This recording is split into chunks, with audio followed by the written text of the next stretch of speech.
You are Locked On Tar Heels, your daily podcast on the UNC Tar Heels. Part of the Locked On Podcast Network, your team every day.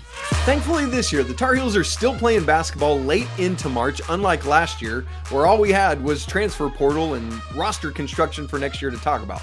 Thankfully this year, we're still getting to talk basketball as we've just done, but also we're looking ahead to the transfer portal a little bit because that's the landscape right now and that's what we've got to do. So here's where I want to turn my attention is to a young man that entered the transfer portal on Monday of this week. And I believe, in fact, that he would be a just fine Cormac Ryan replacement for next season. The problem is, as anyone that you would think that might come to North Carolina, this young man has a lot of suitors coming after him. And his name is Cade Tyson, who has entered the transfer portal from Belmont.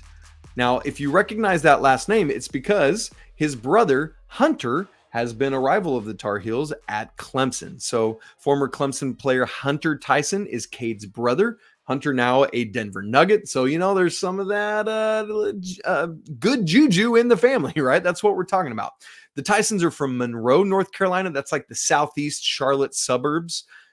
This year, he was a second team All-Missouri Valley choice. Last year, he was the Missouri Valley Freshman of the Year. So great stuff there for Belmont. He is a 6'7" forward. He's got 2 years of eligibility remaining.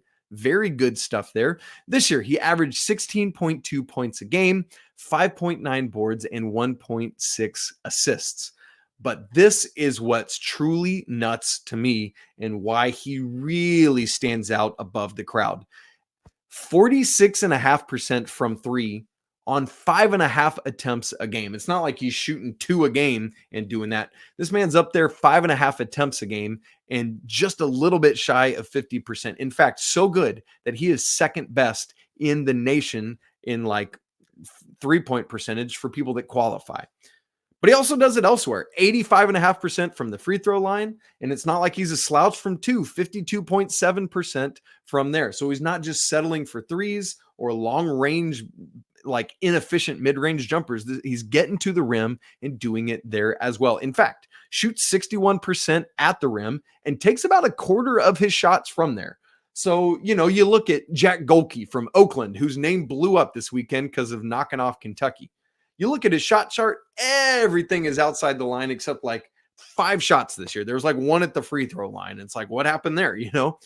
Not so with, I almost called him Hunter, with Cade Tyson. This is a young man that gets to the rim as well, uses that requisite size and is able to do it. Watching his highlights, watching some of the Belmont games, I like that he is really able to excel in screening action. He shoots well on dribble handoff, is able to get through and get that space and put it up. He's a good cutter. He's able, his teammates are able to find him as he gets to the rim. But he's good on the opposite side of that too. He's a good passer, has a 10% assist rate. So that's great to see. Now, breaking down his 3-point game, like where is he shooting well from? Let's just go from like 3 of the spots. From the left wing, that's kind of the lowest, but he's 39%, 18% of his field goal attempts come from the left wing. How about left corner? Let's stay on that side of the floor. That's where 12% of his attempts come from, and he's shooting 49% there. Oh, but I got one more for you. The right wing, that's where my man Cade Tyson shines. 15% of his field goal attempts come from there, and he shoots it at a 54% conversion rate. Like he's making 54% of his threes from the right wing, and that's 15% of his field goal attempts. Come on. But he's from the Missouri Valley. Can he get out and shoot it? How about this? Cade Tyson hit 12 threes that were 25 feet or deeper this year. That's like 3 feet behind the college 3-point line. So yeah, he can get out and pour it in. Now, here's the deal. Because of these numbers, because of everything I've said, there are going to be no end of suitors for this young man. There, as you look on Twitter, you're going to see all these schools that have already reached out and think, man, I don't know. And part of that to me is because shooters, and not just shooters, but makers, that's critically important too. Lots of people love to shoot. It's harder to make them. But guys who are willing to put it up and guys who can make it, That's perhaps the single greatest currency in all of basketball. That's what the NBA wants. You saw that with Cam Johnson going as high as he did back in 2019, right? Because people recognize this dude can do it and he's got size. Let's get him. Now, one question to ask, will Clemson have a leg up just because of Hunter? Maybe so. But I think ultimately Cade will go wherever is best suited for him and where he feels most at home. I'm total assumption there, right? We don't want, but I just don't want to also assume that it's a guarantee he'll go to Clemson. Now, somebody who's coming from Belmont, the question we always have to ask, will it translate? Because Belmont, as part of the Missouri Valley Conference, it's not like a top 6 or even 7 or 8 conference, but the Missouri Valley always has good teams. Drake, Indiana State have both been really good this year. Drake won the Missouri Valley tournament and got the automatic bid. Indiana State just barely missed as an at-large. So there is good basketball in the Missouri Valley Conference. So does it translate up to the ACC level? Because that's the fear always, right? You see some guys that come up like Dalton Connect coming out of the Big Sky Conference. Look what he's doing at Tennessee. Yeah, that translated. So in my opinion, watching what Cade Tyson does, I say yes. I believe from watching that his release is quick enough to get it off at the ACC level. I believe that he has the requisite positional size that I would want him to have. And I mean, the ball just looks so pretty coming out of his hand. His form is good, up and right back down. It's not all this movement backwards or forwards. He just splashes and it's a beautiful sound going through the net and it looks great. Season and career high, scored 31 points this year at Samford. Remember Samford that gave Kansas all that trouble in the first round? He went there, got 31, 9 rebounds on 6 of 13 shooting, 6 of 13 threes, 7 of 7 from the free throw line, 3 of 6 from 2.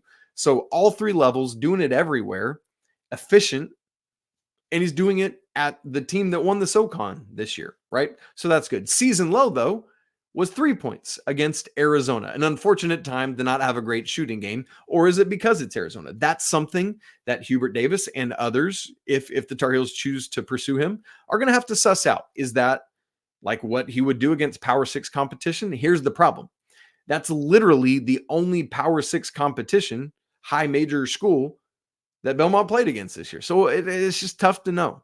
But in that game, he was 1 of 7 from the field and 0 of 2 from 3. So that, I want to share the highlights, but I also want to be fair and let you know where he has not done as well. So that's something that teams are going to have to reckon with. And then the other question is always fit, right? It's not just about, oh, look at what he can do. Let's clearly go get it. No, that's not always what you want to do. You want to make sure that he fits your culture, that he fits need, right? Like that's why Harrison and Cormac fit so well for the Tar Heels this year. Is he that fit? I believe that Cade Tyson would be a perfect replacement for Cormac Ryan as Carolina's starting 3, as the starting wing, small forward. I mentioned Cam Johnson. I think he kind of would have a Cam Johnson-y kind of role for the Tar Heels where he could just splash from 3, but get out and transition and get some dunks and layups and do other stuff, attack the rim.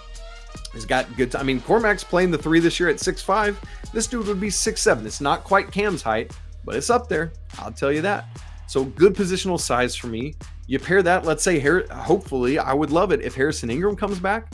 Cade Tyson at the 3, Harrison at the 4. Whew, yeah, I'll take that every day. And by the way, you don't have Elliot Cadeau setting you up at Belmont. You do in Chapel Hill. So I'm just saying, I think he would be a phenomenal fit for the Tar Heels next season.